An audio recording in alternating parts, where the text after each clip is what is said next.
रोहित पवारांची तब्येत खालावली तर पत्नी कुंती यांना अश्रू अनावर. सरसकट कर्जमाफी करावी आणि सातबारा कोरा करावा या मागणीसाठी आमदार रोहित पवार यांनी पंढरपुरात अन्नत्याग आंदोलन सुरू केलं आहे. आज आंदोलनाचा तिसरा दिवस आहे.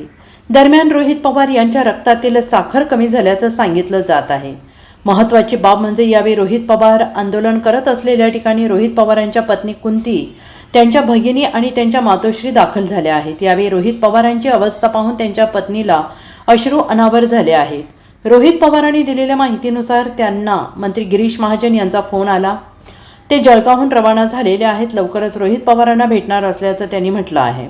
पुढे रोहित पवार यांनी म्हटले की जोपर्यंत महाजन येत नाही तोपर्यंत मी सलाईन ग्लुकोज लावणार नाही, कारण सरकारशी चर्चा होणं गरजेचं आहे. याआधी मुख्यमंत्री शेतकऱ्यांचे आंदोलन गांभीर्याने घेत नसल्याचा आरोप आमदार रोहित पवार यांनी केला आहे.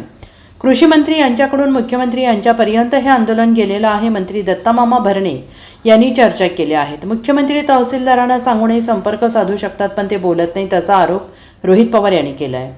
शेतकऱ्यांचा सातबारा कोरा करावा, संपूर्ण कर्जमाफी करावी, कर्जमाफीतील सर्व जाचकटी मागे घ्याव्यात असा आरोप आमदार रोहित पवार यांनी केलेला आहे. Bureau report, SBN Marathi.